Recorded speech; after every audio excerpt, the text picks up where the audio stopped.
All right, guys, what's up? Back with another not language learning, just learning in general video. Today, I'm going to talk about the role of mass input in learning anything. So, I'm going to talk about what I think it is, why it's absolutely important to learn whatever you want, and how to go about doing that. So, yeah. Anyways, guys, if you like these videos, please leave a like and a comment. If there's anything you want me to talk about at all when it comes to learning, please write it in the comments and I'll make a video for you specifically. Okay. Anyways, let's get into it.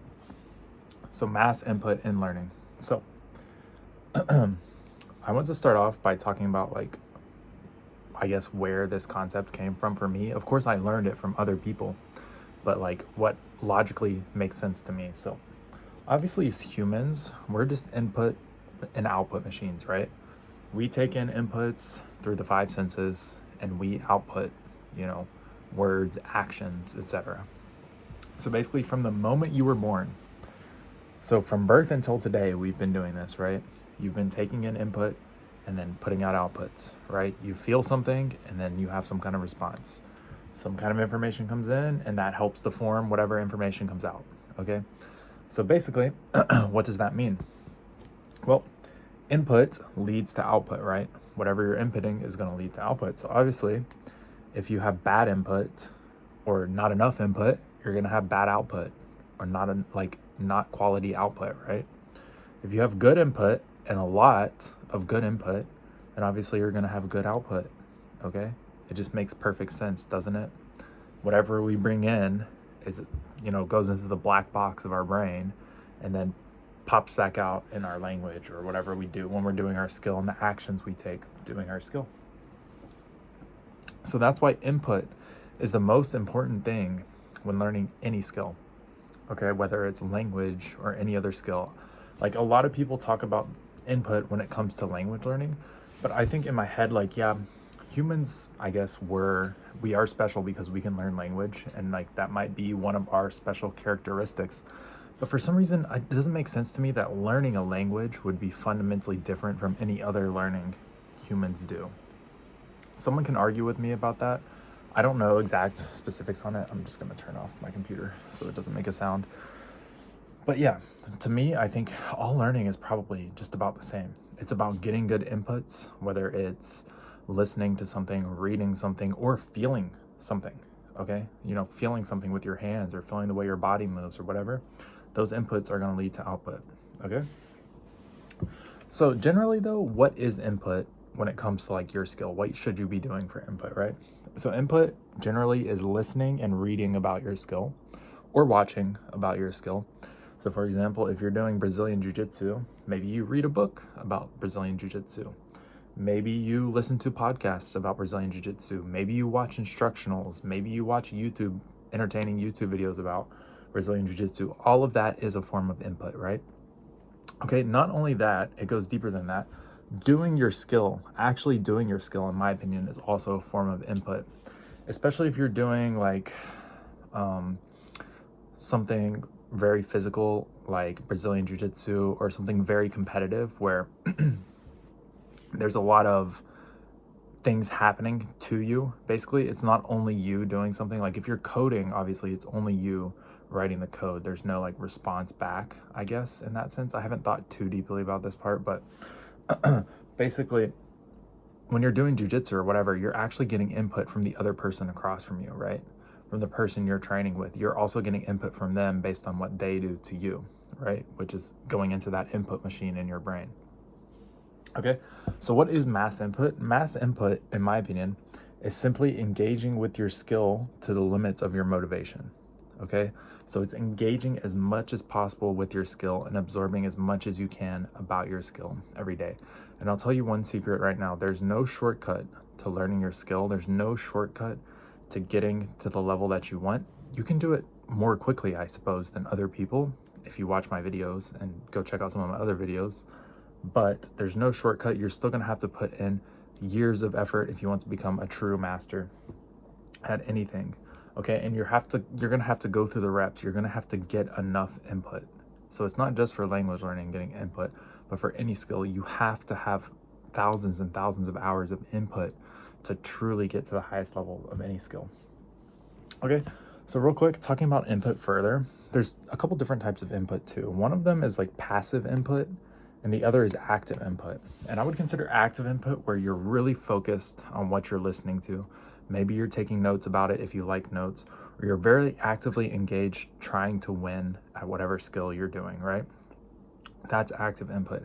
And then passive input could just be you're just relaxing and watching some enjoying videos about and watching some enjoying videos? Yeah, some enjoying videos about your skill.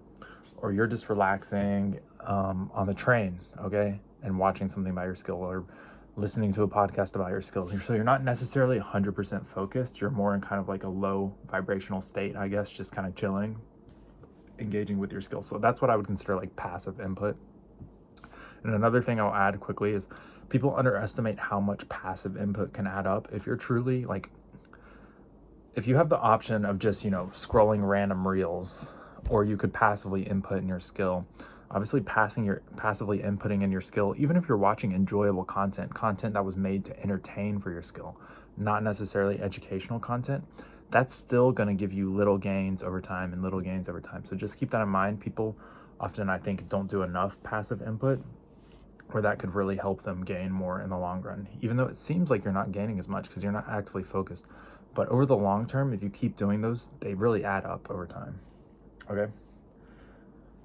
So next, you want to get quality input, right?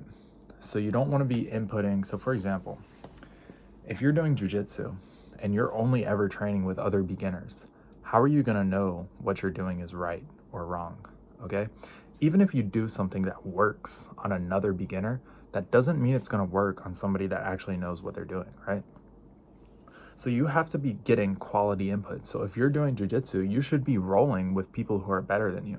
Okay, you should also be rolling with people who are the same skill level as you. Of course, that's important as well. But rolling with people better than you, think about that. That's like higher quality input for your brain. Okay? And if you want to learn a skill, go find the best player in the world at the skill, or go find somebody who's highly skilled at whatever it is they're doing, and go watch their videos, go listen to how they do it, go mass input their content, okay? And better than just one, because this again is mass input, not just a little bit of input. Do it with 3, 4, 5 different people that are at the top of their skill. Just go get like a collection of input sources, of quality input sources, okay? And how do you know if they're quality or not? Well, do they have results in their skill? Is there actually something to show for their efforts, okay? Do they have any proof that they're actually good at what they're doing, right? So those are the kind of people you want to listen to and get input from, and get as much input as you can. Okay, next up. So this is kind of similar to the passive and active thing I just talked about. But when it comes to input, there's also 2 different types of input. One of them is contextual input. So input that's directed at the limits of your knowledge. And I've explained this many times before. But the limits of your knowledge is basically what you know, okay, and then the exact point where you stop knowing what you're doing. So maybe things are going fine, you're playing a game of chess or whatever, and things go fine for the first 10 moves, and then you hit a point and you think, I don't know what to do in this position, I don't know where to go from here. Well, that's the limit of your knowledge for that. So contextual input would just be going and finding information about that exact specific limit of your knowledge. Okay. Now, if you're a beginner, I want to put a caveat to this. If you're a beginner, you're not going to be able to do this as effectively, because every single thing you run into is going to be the limit of your knowledge, practically. You have no foundation. Okay, so how do we know what things to actually go find contextual input on when we're beginners? Well, it's those limits or those situations, whatever it is you're doing, those same situations that keep popping up over and over and over. And when you notice something similar popping up over and over and over again, that's when you should go find contextual input about it. Because if you're a beginner, you can't do that for every single thing. Now, the better and better you get at whatever you're doing, the more and more you learn about your skill, the less often you're going to run into something where you don't have the limit of knowledge, right? Where you don't understand it. So your limits of knowledge become less and less and less over time. So it becomes very obvious and apparent where you need to go find more information. And the higher and higher level it is that you get, the harder it is to find sources for that information as well. But yeah, you can definitely still do it. And especially since it's only a little bit of information, it's pretty easy to go out and, you know, find where you need, or just go ask somebody who's really good at your skill that you trust and actually has performance to back up what they're saying. So yeah, that's contextual input. And then you've just got general input. So simply consuming any content regarding your skill, including entertainment. So just general input. You don't have a clear directed mission, like you're trying to find this specific piece of information for this situation. It's more just enjoying your skill. Like for this, I would recommend doing like passively, you know. If you're feeling like, today I'm a little burnt out on my skill, I don't want to study for like 2 hours, well, do some passive stuff, do some general input where you're just kind of enjoying and browsing what there is to see with your skill. You don't always have to be 100% focused on your skill all the time. Like it's good to have, you know, ups and downs, like give yourself some variety. Okay, if you really can't focus and you're having a really tough time focusing, if you sit there and bang your head against the wall forever, it's really not going to help you, because you're not going to absorb the information if you're not interested. So go take a break for that day and go find something more interesting regarding your skill. Now, you can't do that every time, right? You can't get into a bad habit of always going for general input and never getting that really contextual input and the highly focused active input. But a good mix of both is important, in my opinion. So yeah, anyways, contextual input, again, I consider it similar to like active input. And let's see, I recommend doing it, before or after like intense sessions of doing your skill. So before you start doing your skill, maybe like spending a little time learning what you want to work on for that day, or something specific that you know you can work on for the day. Go refresh yourself on that information before you actually do your learning session for the day, or whatever skill you're doing when you actually do the skill. Or then after, okay, so after the session, before you forget like what situations you ran into, okay, go look up those situations, go learn a little bit about those situations. All right. And then general input, I just recommend doing passively. Okay, literally anytime for, whenever you just feel like, instead of, my recommendation, stop like doing things that aren't helpful for you. For example, like just scrolling shorts, which I do sometimes, and just passively input in whatever skill you're doing. And maybe you have a couple of skills, okay? Maybe you can do this with a couple of skills. You don't always have to be doing the exact same thing, right? What everyone wants to do is going to be different. So I'm here to help you talk about what I do, but you can take these concepts and apply them to any skill you want, okay? All right, so I think that's about all I have to say. But last thing I want to mention again is that there's no shortcut to getting really good at whatever skill you want to do.